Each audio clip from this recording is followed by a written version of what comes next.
Salam luar biasa dahsyat. Masih mengambil keputusan bisnis hanya bermodalkan headline berita. Hati-hati, profit kamu bisa jadi korbannya. Selamat datang di Radar Ekonomi, memetakan fakta di balik angka. Selama ini, saya menyadari satu hal yang konsisten. Orang seringkali bereaksi secara emosional terhadap informasi berupa angka, tanpa memahami konteks sebenarnya. Banyak orang merasa khawatir ketika melihat berita bahwa angka inflasi kita pada bulan Februari 2026 menembus 4,76%, yang mana ini jauh di atas target pemerintah. Sebagian besar orang langsung berpikir bahwa kondisi ekonomi sedang buruk secara keseluruhan. Padahal, kalau kita membahas secara data resminya dan kita kulik secara detail, kenaikan ini sifatnya hanya sementara. Mayoritas angka kenaikan ini dipicu oleh hitungan matematis semata. Karena tahun lalu ada diskon tarif listrik, ditambah lagi ada faktor cuaca dan peningkatan konsumsi karena persiapan bulan puasa atau Ramadan. Di video ini, saya akan menjelaskan dokumen laporan resminya secara kronologis. Tujuannya adalah agar kalian mengerti bahwa daya beli masyarakat dan fondasi ekonomi dasar kita sebenarnya masih sehat. Mari kita mulai pembahasannya. Mari kita lihat judul pembahasan kita hari ini. Dinamika inflasi, indeks harga konsumen Februari 2026. Analisis pendorong utama dan proyeksi pengendalian. Ketika orang membaca kata inflasi, mereka biasanya merespon dengan ketakutan. Mereka mengartikannya sebagai uang saya menjadi tidak berharga lagi. Namun, mari kita ubah cara pandang tersebut. Mengetahui informasi ini itu justru memberikan kita keunggulan. Ini bukan tentang laporan krisis ekonomi. Ini adalah dokumen tertulis yang menunjukkan data nyata mengenai bagaimana harga bergerak sehari-hari. Dengan memahami apa yang menggerakkan harga, kita bisa mengatur pengeluaran kita dengan logika, bukan dengan emosi ketakutan. Mari kita lanjutkan. Di sini kita bisa melihat angka besarnya. Inflasi tahunan tercatat di angka 4,76% dan inflasi bulanan sebesar 0,68%. Target sasaran dari Bank Indonesia adalah 2,5 plus minus 1%. Dan betul, dari seluruh wilayah di Indonesia, ada 34 provinsi yang berada di atas batas sasaran inflasi nasional. Bagaimana kita seharusnya merespon angka ini? Sebagian orang menyimpulkan bahwa angka di atas target berarti sebuah kegagalan sistemik. Tetapi, apakah angka 4,76% ini otomatis berarti seluruh barang menjadi sangat mahal tanpa terkendali? Tentu saja tidak. Coba kita perhatikan angka ini. Ini adalah hasil gabungan dari rata-rata banyak komponen, menyimpulkan keadaan ekonomi hanya dari satu angka keseluruhan seringkali menutupi fakta yang sebenarnya terjadi di lapangan.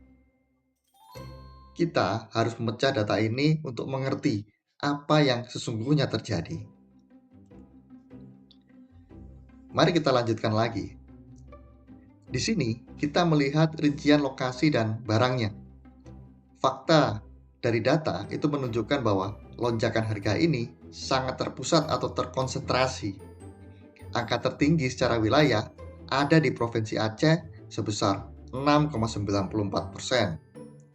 Kemudian Sulawesi Selatan sebesar 6,13% dan Kalimantan Selatan sebesar 5,97%. Lalu, apa komoditas utama yang harganya naik?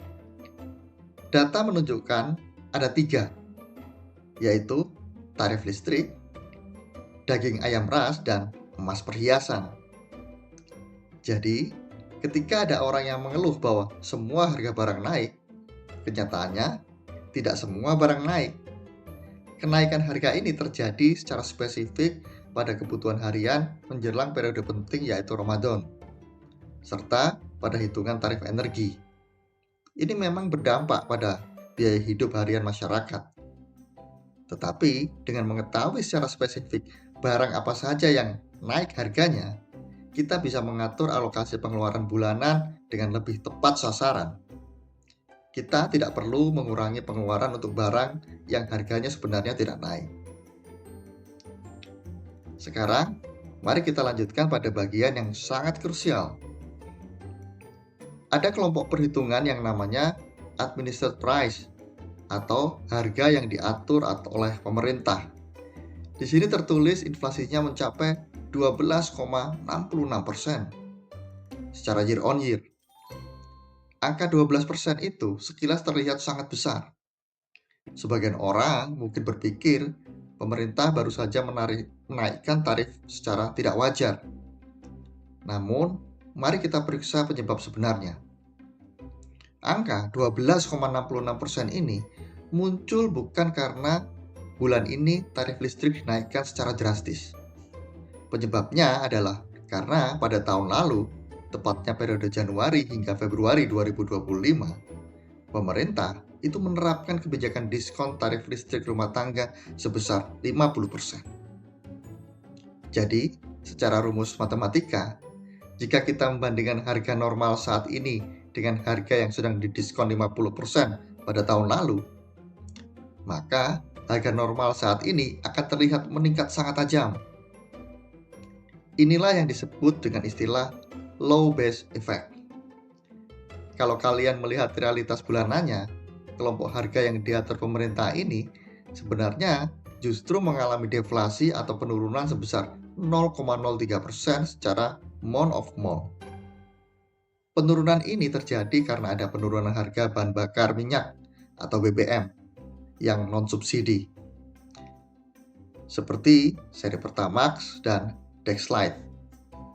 Jadi, jangan sampai kamu salah merespon dan merasa keadaan sedang memburuk, padahal angka yang tinggi ini murni terjadi karena akibat hitungan matematis dari diskon listrik di masa lalu.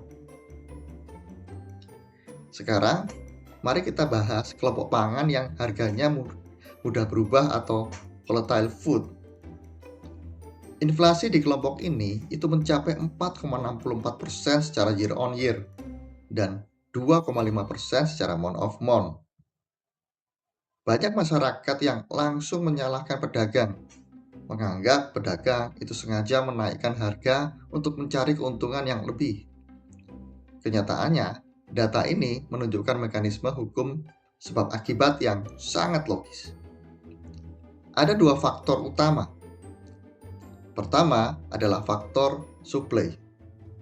Aktivitas cuaca hujan yang tinggi menekan jumlah pasokan dan memicu kejadian gagal panen pada lahan pertanian. Ini membuat harga cabai rawit naik menjadi Rp67.340 per kilogram. Cabai merah menjadi Rp44.953 per kilogram dan beras menjadi Rp15.420 per kilogram karena terdampak masa tanam. Faktor yang kedua adalah faktor permintaan akibat efek kalender.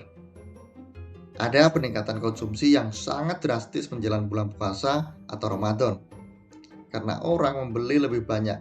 Harga daging ayam ras naik menjadi Rp40.995 per kilogram dan telur ayam ras menjadi Rp30.774 per kilogram. Kenaikan harga ini bukan konspirasi dari pihak tertentu, melainkan respon pasar yang sangat wajar terhadap kondisi cuaca fisik dan tradisi konsumsi tahunan masyarakat kita. Memahami penjelasan ini membuat kita merespon kenaikan harga pangan dengan langkah persiapan yang lebih baik, bukan dengan keluhan. Mari kita perhatikan pada inflasi inti. Ini adalah pembuktian bahwa fondasi ekonomi dasar kita sesungguhnya sangat kuat. Inflasi inti tercatat stabil dan sehat di angka 2,63% secara year on year dan 0,42% secara month of month. Saat banyak orang menghabiskan energi untuk meributkan harga cabai atau hitungan tarif listrik, Mereka justru melewatkan indikator yang paling penting. Inflasi inti ini mengukur daya beli masyarakat secara fundamental. Karena ukuran ini mengeluarkan faktor harga pangan yang bergejolak dan harga yang diatur pemerintah tadi. Angka 2,63% ini berada di dalam batas wajar, batas bawah, dan batas atas sasaran ekonomi yang sehat. Sedikit kenaikan pada indikator eksternal hanya didorong oleh naiknya harga komoditas global, terutama emas perhiasan, karena banyak investor yang merespon ketidakpastian kondisi global dengan membeli emas sebagai aset yang aman. Di sisi lain, indikator fundamental domestik kita sangat positif. Permintaan domestik membaik secara bertahap. Hal ini terbukti dari pertumbuhan data kredit konsumsi yang stabil di angka 6,58% secara year on year. Kalau ekonomi kita rusak, tentu orang tidak akan berani ngambil kredit konsumsi. Fakta bahwa kredit konsumsi bertumbuh stabil itu membuktikan perekonomian fundamental kita berfungsi dengan baik dan tidak dalam kondisi ekstrim. Sekarang, mari kita membahas tentang langkah solusinya. Pemerintah beserta instansi terkait tentu melakukan tindakan yang terukur.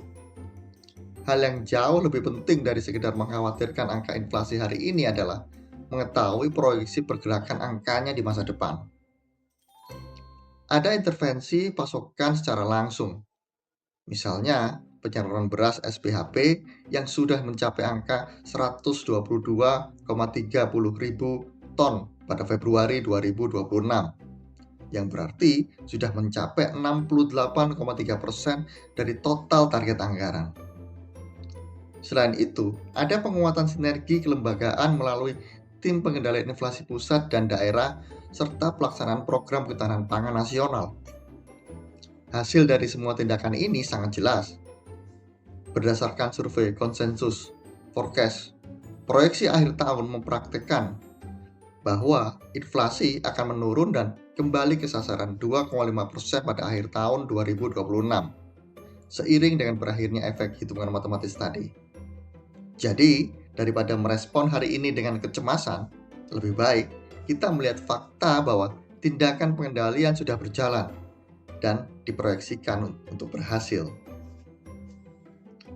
Sekarang, mari kita lihat ringkasannya. Pertama, mengenai statusnya. Indeks harga konsumen Februari 2026 memang melampaui target pada angka 4,76% secara year on year dan dirasakan merata di semua 34 provinsi. Kedua, mengenai diagnosis atau akar masalahnya. Lonjakan ini itu bersifat temporer atau sementara waktu saja.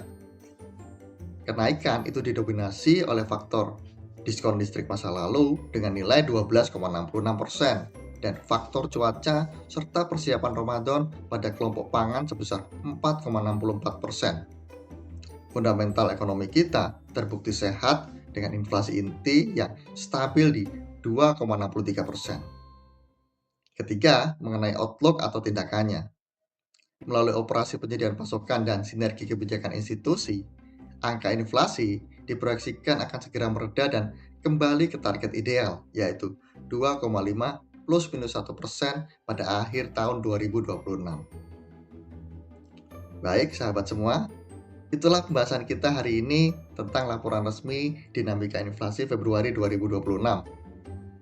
Saya harap uraian ini membantu kalian untuk melihat kondisi ekonomi secara lebih objektif dan bebas dari respon ketakutan yang tidak perlu. Jika kamu mendapatkan pemahaman yang bermanfaat dari analisis hari ini, pastikan kamu tekan tombol like, share konten ini kepada teman, kerabat, atau rekan kerja kamu agar mereka juga terbebas dari rasa panik saat membaca berita ekonomi.